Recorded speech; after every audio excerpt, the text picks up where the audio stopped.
How do morbidly obese people get so fat? Generally, using food to cope with emotional issues and either inherently or by desensitization not getting that over full feeling anymore. There pretty much has to be underlying issues for people to get my 600 pounds life levels obese. Like any addiction, you need more and more as time passes. I worked as a caretaker for a bariatric patient. She was about 500 pounds and unable to leave her bed. She was always very large as a child. She showed me pictures. But then she got diabetes and it ruined her body.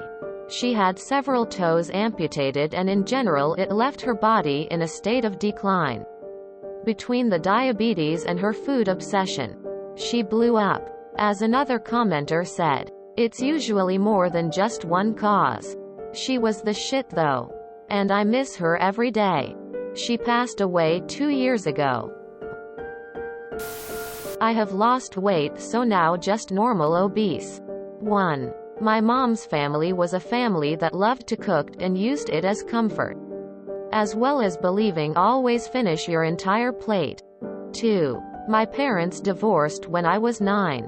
My sister and I were sent to my aunt and uncle's house. We were distracted by being taken out for food, which is not something my family was used to. And so I was able to get anything I wanted, and was encouraged to eat up, because 3. I was a growing boy. My whole adolescent life I was yet again encouraged to eat quite a bit of food because I was a growing boy, and needed food to grow big and strong. 4. My mom's family, who I saw all the time and even lived with for some time, was not an active family. They were more of a sit and play games while we ate. I am not blaming my family for my current overweightness now. But the foundation for food was not properly exemplified nor taught in regards to eating appropriately. From watching my 600 pounds life and personal experiences, everything said is true. Emotional eating, injuries causing little to no activity. And little by little the stomach stretches and you never feel that fullness. I can swing 25 to 30 pounds with a 3-month depression episode. So I always wonder what a year would do to me. My question is, where is the money coming from to purchase the quantity of food available? When you eat large amounts constantly, your stomach will stretch over time. The more it stretches, the more it will take to feel full. So you eat more and more. Most of the time, overeating is used as a coping mechanism due to some past trauma, tragedy. So there really is a mental aspect to it. Alcohol did it for me. Depression, other disability, various metabolic problems, mental illness, addiction and enablers. The problem isn't as simple as, don't eat so much. As someone who lost 137 pounds, transitioning from morbidly obese to fit and in shape, I'll weigh in with what I've learned. A lot of what I believe contributed to my obesity was not so much the quantity of food I ate but the quality. I lived on cheap, processed food ridden with sugar. Everything I ate was highly processed. I attribute the majority of my weight loss to learning to eat the right types of food. I was constantly hungry when I ate poorly. I could stuff myself and would be starving within an hour. The highly processed food would cause insulin spikes, resulting in blood sugar crashes and then extreme hunger. I now only really get hungry around dinner time. I didn't know any better. I just continued to eat the food I was raised on. Once I focused on eating whole, unprocessed foods, the weight just seemed to go away. I think a lot of time they drink their calories. If you're having a soda with every snack and meal, that adds up fast. Also, the more you eat, the more your body gets used to having that much daily. As a person who classifies as obese on the BMI scale, I'm about 280 pounds. I feel qualified to answer this. When I was little, food scarcity and trauma were big factors in my life. Access to food was access to safety and security, so it didn't take long to develop an emotional bond to the act of eating and the comfort of feeling overly full. Being too full meant I had food for the moment and I wouldn't be hungry. Eating meant I was safe. This turned into a food addiction. Stress, boredom, emotional disarray became triggers to the need to eat. If I'm eating, I'm safe. If I'm full, I'm secure. Continue this on and on and on until I'm overweight, obese. And then I saw the problem. Now, I have to have therapy. I have to keep a food journal. I have to make note of binges and the reasons for them.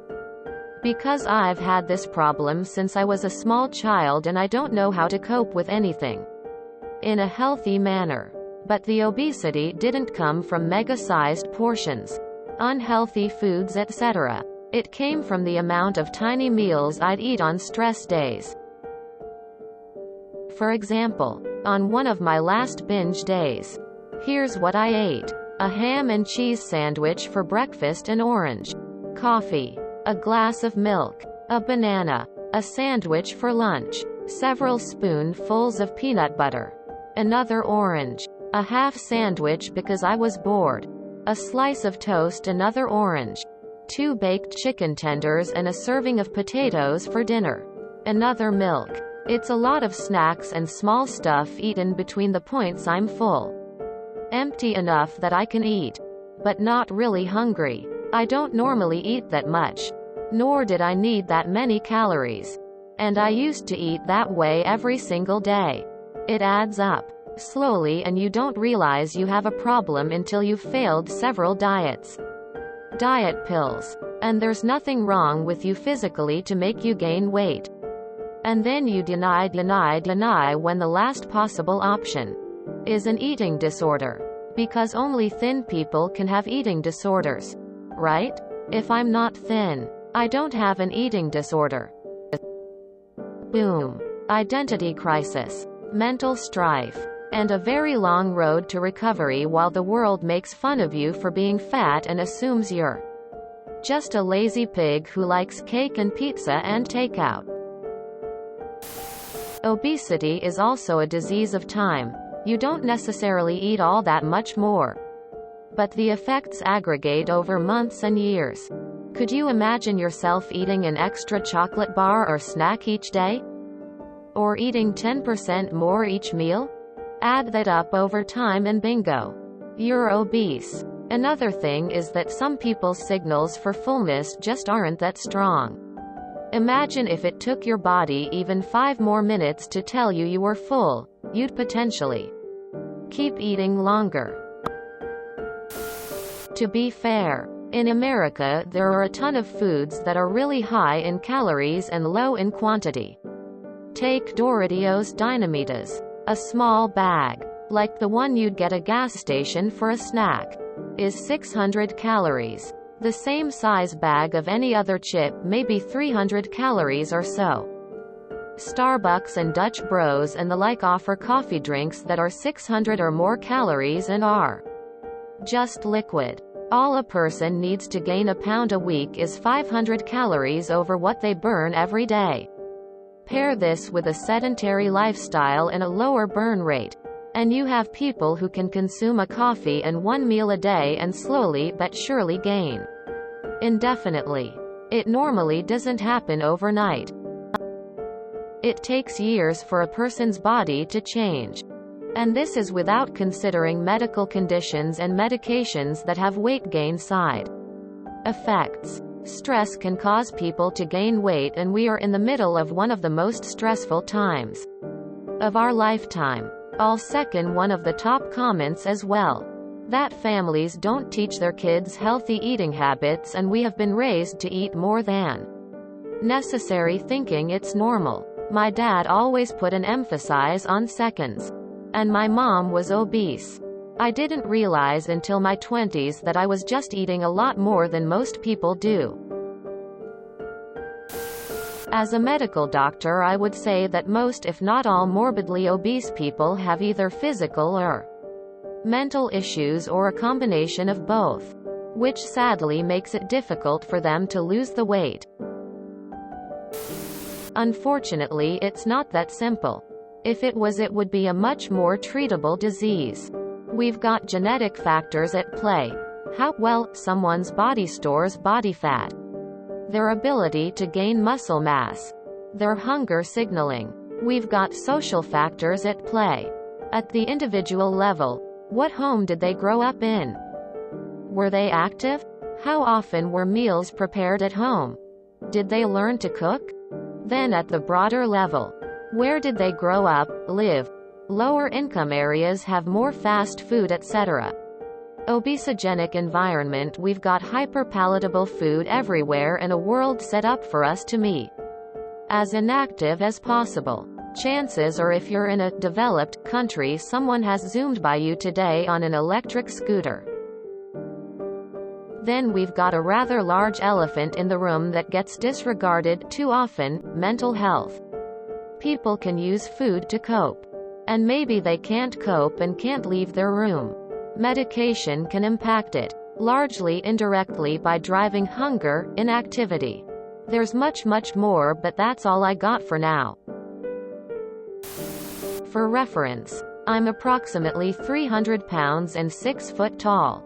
So I'm pretty sure that categorizes me as obese. I was kinda able to eat whatever I wanted as a kid. I never developed healthy food habits, or a desire for healthy food in general. And this has led me to where I am today. I've always been a big kid. And I don't mean that as an excuse. I mean that as even at a young age my parents never regulated my eating. As a result, food became a big part of my life. This eventually led to me using it as a coping mechanism when they were divorcing. Then again, as my father started using hard drugs. I not only have an emotional dependency on food, but I'm straight up addicted to it. It's quite literally an addiction for some people. That being said, I eat what I'd consider a large amount of unhealthy food, and I can't seem to gain much more weight. I'm really unsure how people get larger than I am. But maybe it's the same thing as me. It's tough. If people would treat the issue as it is, i.e. a literal addiction to food, we could more easily tackle the obesity problem. Speaking as someone who is morbidly obese, besides genetics, environment is a big factor as well.